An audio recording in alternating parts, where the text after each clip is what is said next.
Hey, good morning, freeze dryer friends. I'm recording this on March 10th, 2025. Today's topic is moving from boutique freeze dryers to commercial production. So, here's the situation likely. You already have a boutique freeze drying business. You have a number of small home style freeze dryers, maybe they're Harvest Right, maybe they're Blue Alpine, Stay Fresh, whatever they are. You've done all your proof of concept product development in those freeze dryers. You have sold some product either locally in markets or maybe online. And you have a rapidly growing business and you find yourself constantly battling this lack of production, this thing where you're production limited and it's just really causing you some stress. So, what do you do and what are the risks? Well, first of all, congratulations on making the world a better place and for being successful in your business already. It's quite an adventure. I started my adventure going out on my own, starting my own business about 4 years ago, and there's a lot of hats to wear, and there's a lot of details to take care of. But I think that now that I've done it for a little while, I wouldn't want it any other way. So I hope that's been your experience too. So, what do you do about being production limited? Well, the first thing you can do is determine what your total current production capacity is. You can't really know what size machine you should be looking for in the commercial realm unless you know what your total capacity is, and you should add this up in wet pounds processed per week or per day. It doesn't matter. It's actually better to calculate it per week, and then you can divide by however many days you want to operate that week in order to get a production capacity per day. Next, you have to determine where you are production limited. Now, that is probably your freeze drying, but it might be something else like packaging. Next, start gathering information about the next step up in production level.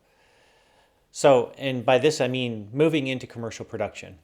Now, I've talked to many clients over the last 4 years who have a number of the small or even the extra large harvest rights, for example. And, they get up to 5, 10, 15, 20, sometimes even 30 of these harvest rights. Now, the more of these little machines that you have crammed into this small space, the harder and harder it is going to be to get any real production bump from buying more machines. First of all, you're running out of room. Secondly, you're probably upgrading your HVAC system like every other week because these things put out a lot of heat and noise. But even beyond that, you've got all these little tiny trays. Some of them aren't so tiny, but you've got to have people to open these individual chambers, pull out these trays, shuffle these trays around, empty them, refill them.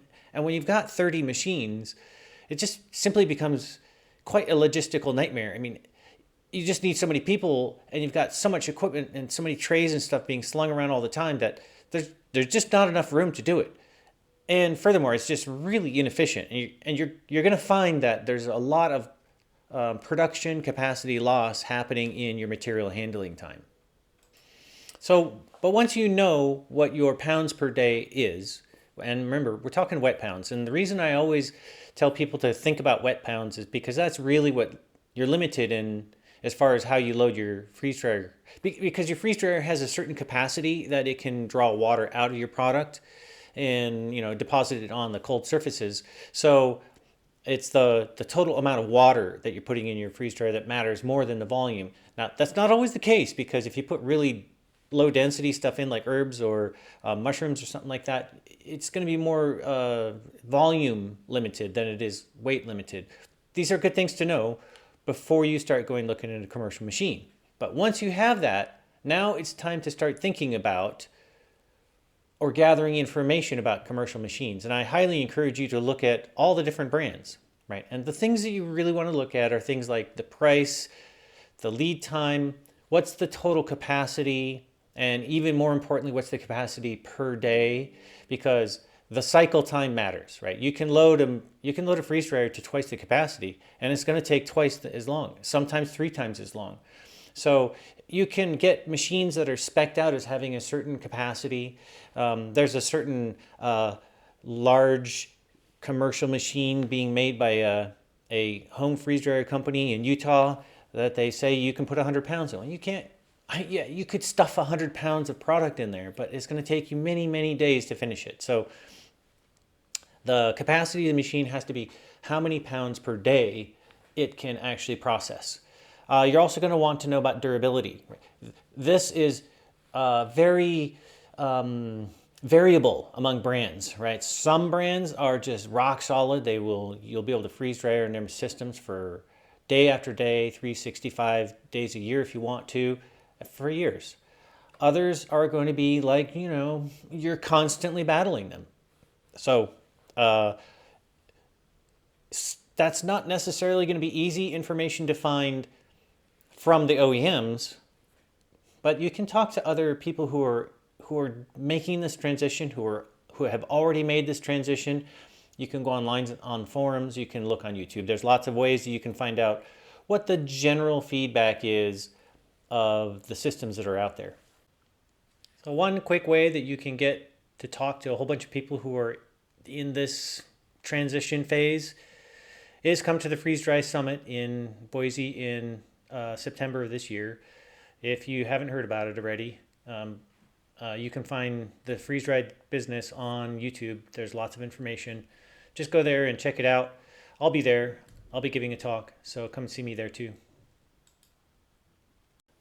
Now, the next thing that you're going to want to take a look at is how much money are you currently making with your current setup? Because the next step is going to be, when's the first time that I can use that money that I'm making with my current setup to pay for the commercial machine? But commercial machines are not cheap. They're quite a bit more expensive than the home freeze dryers, sometimes by an order of magnitude. So it's not a trivial thing to think about. There's several reasons why commercial machines are so expensive. One is because the vacuum chamber is going to be a very leak-tight vacuum chamber. It's going to be large, which means it's going to have more stresses involved.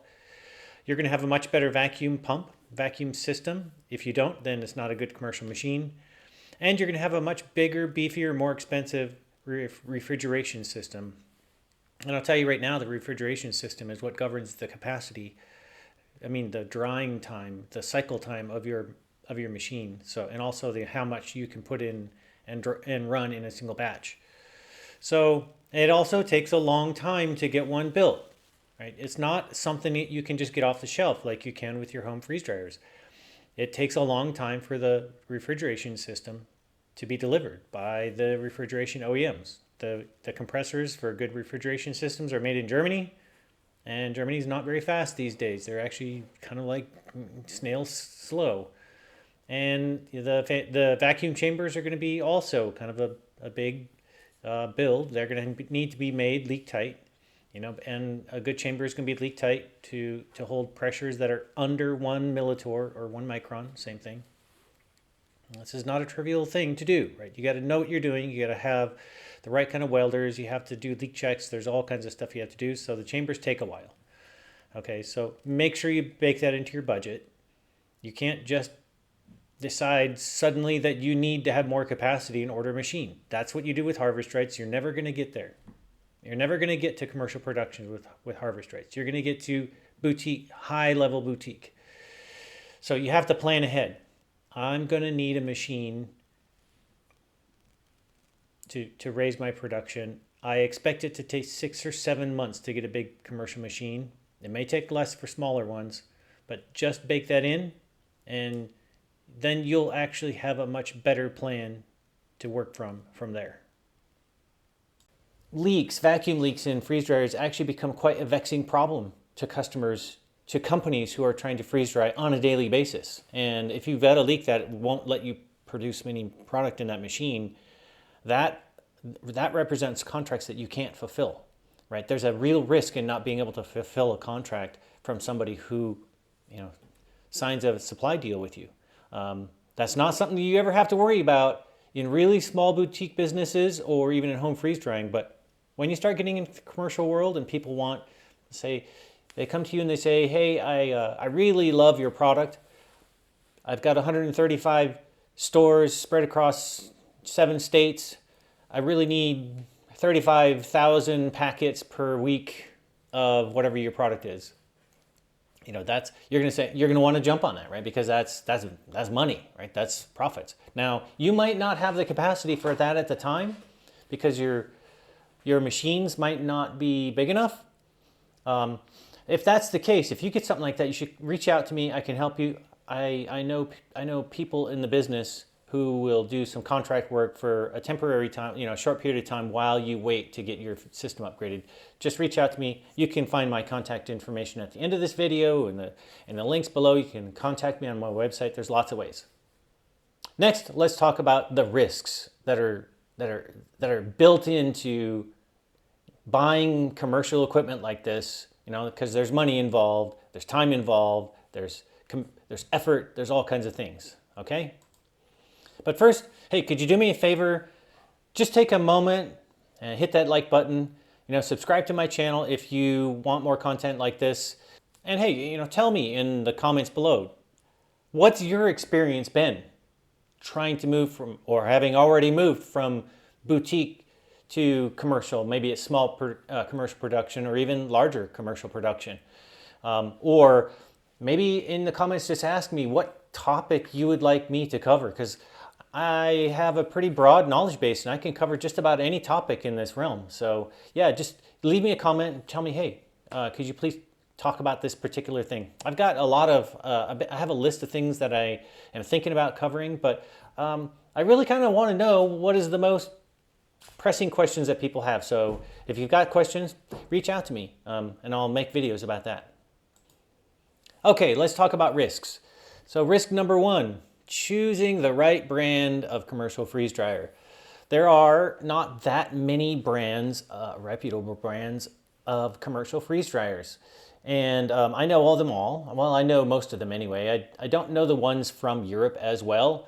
So if it's European models that you're looking at, I know the Wave a little bit and I know the GEA system somewhat, but I don't really know some of the other commercial freeze dryer brands that are over there. So, but if you want information like a comparison or summary like that, first of all, I know a website where you can see a comparison that lays out 3 or 4 competitors. It's actually quite good because it lists the capacity, the price, and some other factors. So just either send me, reach out to me or put a comment and I can get that information to you. But yeah, choosing the right OEM is going to matter a lot.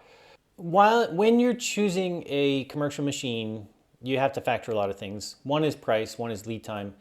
But a big factor that you should really be considering is what's the price per pound processed? What's the durability per pound processed? And also, what's the user experience like for this machine? Let's say you save $40,000, $50,000 buying a less expensive machine. Just remember that a year from now, you're not going to remember having saved that $50,000. Well, maybe it'll be just like, oh, hey, I saved $50,000. But all those little niggling problems that you traded away the really nice model for the $50,000 savings, like the fact that you have to reach in, grab your shelves like with a reaching rod, or you've got these big stainless steel trays that are hard to handle, and you need a muscle man to do that. Those problems are going to live with you forever, right? So a year from now, when you've forgotten how much money you've saved, because it doesn't matter, the machine's already paid for itself, what you're really going to want is that top quality machine that's going to give your employees the best experience. It's going to give you the most reliable production. It's going to give you the best quality product day after day after day, year after year. That's really what you want to target. So if you're so budget limited that you can't afford the top quality unit as opposed to the next quality down, then maybe you have to take the next quality down, or maybe wait for a little bit longer until you can build up that capital. That's a commercial decision. And at the end of the day, whatever you get is whatever you get. I still recommend upgrading, even if it's the second best model or the third best model. It's much better to upgrade than it is to not upgrade. But just remember, the decision you make now is you're going to have to live with forever. So there's a reason that the top companies buy the top equipment. Usually the ones that are most successful are the ones who buy the top equipment from the beginning, and they have less problems to deal with along the way. So what's another risk? Well, you got the equipment, you got all set up, and your business suddenly dries up. Whatever contract you had or whatever offer you had didn't materialize, or you were doing candy and Mars Corporation decided to restrict sales of Skittles so that they could do their own. These are risks. Are they business killers? Absolutely not. They are all fixable. It's actually true that there's not enough freeze drying capacity to meet demand, and it's actually not that hard to find new customers. So I'll give you an example.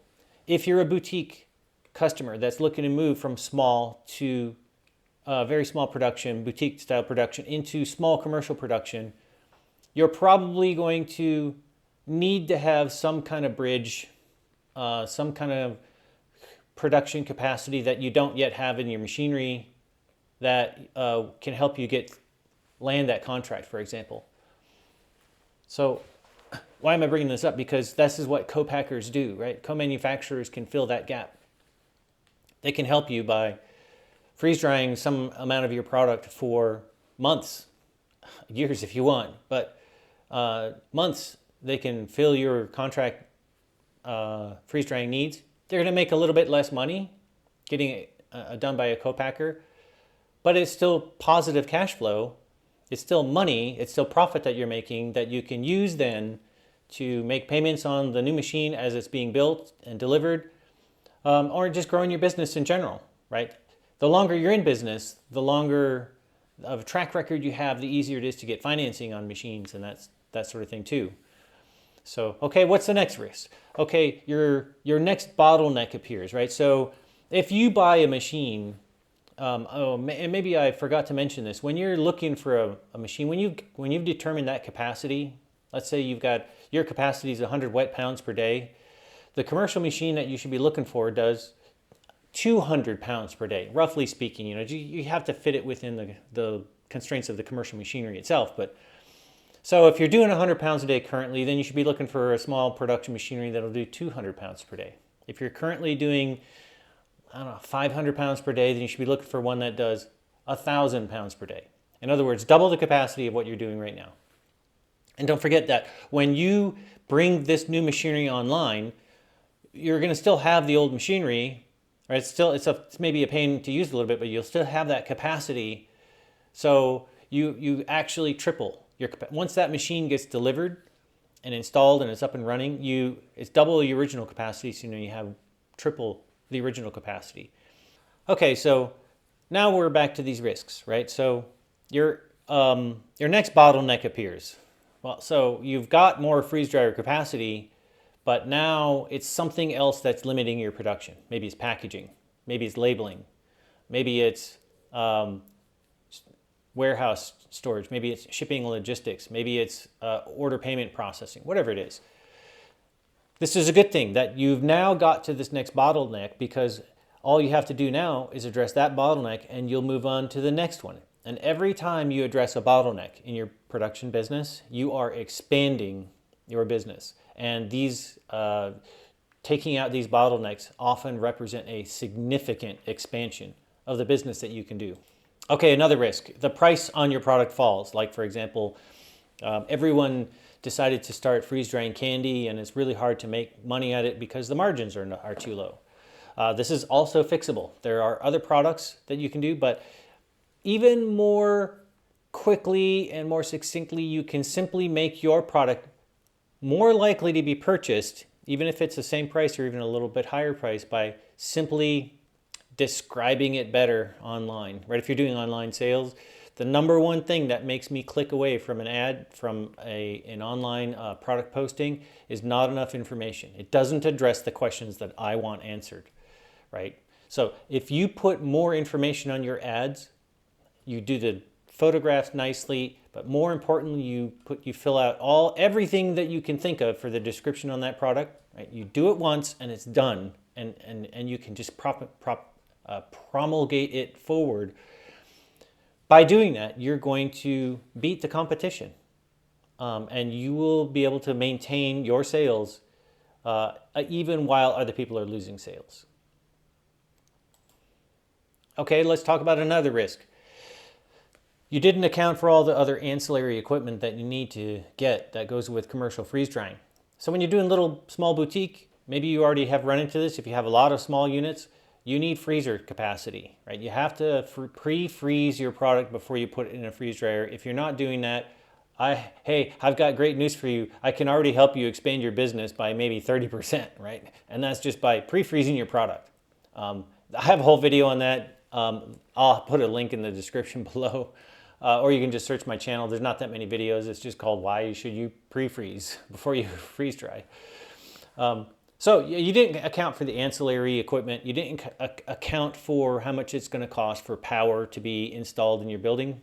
Whenever you go from commercial or boutique to commercial, you're going to need to start shifting to three-phase power. I have a video about that too. Please check out my channel. So those are costs that you might not have accounted for that you're going to have to pay for somehow. So that's a risk. So knowing about it and doing a little bit of homework will mitigate or even prevent that risk from happening. Another risk is that the OEM that you're buying the machinery from lies about the capacity, about the durability, or something like that, and their service is terrible. So again, choosing a brand is a very important thing to do. It's really hard to parse through whether or not an OEM is lying. The only way you can really do it is to try to get feedback from other people who have that equipment, find out what their experience is. Especially if they've had more than one brand of equipment, they can give you a comparison.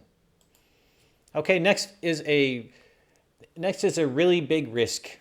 And it's not going to sound like a risk, but it's probably one of the biggest risks that you'll face, and that's not acting to do an upgrade, even though you need to. You know you need to.